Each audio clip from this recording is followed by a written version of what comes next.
guys, I had something that I wanted to share with you this week. We read a couple of books that I hope you remember. One is called If You Give a Mouse a Cookie by Laura Numeroff, and the other one is called If You Take a Mouse to School.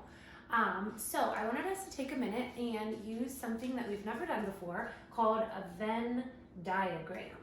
So when you look at a Venn diagram, what do you see? I see two circles. I see one yellow circle. Hopefully you could tell that it's yellow. And above that circle, I wrote a piece of paper and a pencil. And then I wrote a big circle, a round circle with a cookie over top of it. So this circle is to represent the book If You Take a Mouse to School. And this circle is to represent the book If You Give a Mouse a Cookie. And the pictures are just to help us to remember which one is which. So after I read the stories, I took a moment and I thought about some different things about each book. So I wrote them down on these little yellow pieces of paper. So I'm going to read them to you and let you know what the things that I remember about this story. So this says, the mouse goes to school. The mouse builds a house. The mouse plays soccer and basketball. The mouse writes and draws. There's a boy and a mouse in the story. The mouse eats cookies. The mouse stays at home. The mouse sleeps in a little box, and the mouse drinks milk. So we're going to look at these sentences that I wrote about the stories and the things that I remembered about the stories, and we're going to decide where they should go on a Venn diagram. If we're comparing and contrasting, that means we're thinking about the things that are the same about the books and the things that are different about the books. So if I'm looking at this sticky note, it says the mouse goes to school. Did that happen in If You Give a Mouse a Cookie or If You Take a Mouse to School? That's right, it happened in the book When You Take a Mouse to School. So where do you think I should put this sticky note? Should I put it inside the yellow circle or should I put it inside the brown circle? I think I should put it inside of the yellow circle for If You Take a Mouse to School. All right, let's take a look at this one. This says, the mouse sleeps in a little box.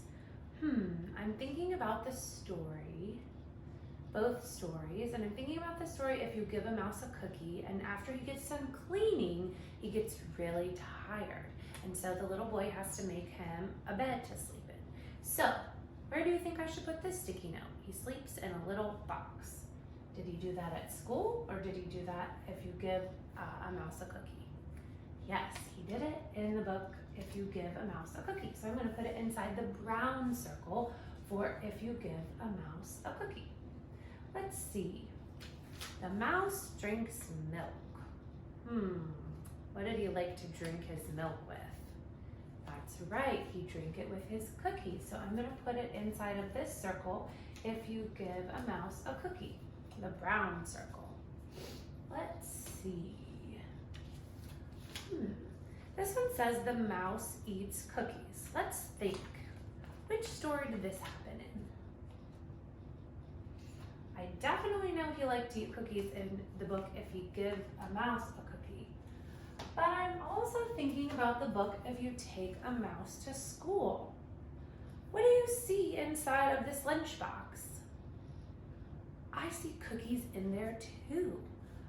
This is a conundrum. Where do you think I should put this Post-it note? Should I put it in If You Take a Mouse to School? Or should I put it in If You Give a Mouse a Cookie? Because he eats cookies in both stories. Do you have an idea where I could put this if it happens in both stories? Where should I put it on my Venn diagram? What do you think? I have an idea. What if I put it right in the middle? Is it inside of my circle for If You Take a Mouse to School? You're right, it is. Is it also inside of my circle for If You Give a Mouse a Cookie?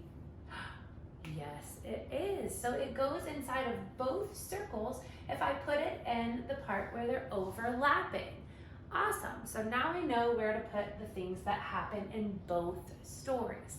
Let's keep going. The mouse builds a house out of blocks. Did that happen in If You Give a Mouse a Cookie or If You Take a Mouse to School? I remember him building a house in the book If You Take a Mouse to School. He used the building blocks in the classroom just like we have. Let's see. The mouse plays soccer and basketball. Do you remember when the mouse was waiting for the bus and he decided to play a couple of games while he was waiting? I do too. That happened in If You Take a Mouse to School. Let's see. The mouse stays at home. Which story had the setting of the little boy's house and only the little boy's house? Well, in this story, he went to school, so he didn't stay at home. That happened in If You Give a Mouse a Cookie. Let's see here. The mouse writes and draws. Let's think. I remember he drew a picture of his family in the book If You Give a Mouse a Cookie. And I also remember him writing a book in the story If You Take a Mouse to School. He wrote a book and he wanted to read it to the little boy, his friend. So if he writes and draws in both stories, where should I put it? You're right. I should put it in the middle where it's inside of this circle and it's also inside of this circle. All right, I've got one more thing that I wrote down about the stories. The characters are a little boy and a mouse.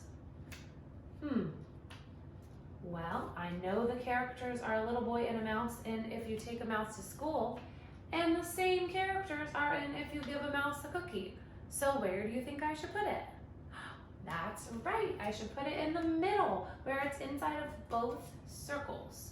So today we have compared and contrasted. We've thought about the things that are the same and the things that are different about two stories by the same author.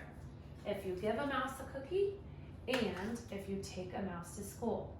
Awesome job, guys, and thanks for your help. I hope you have an awesome rest of your day. I'll see you soon.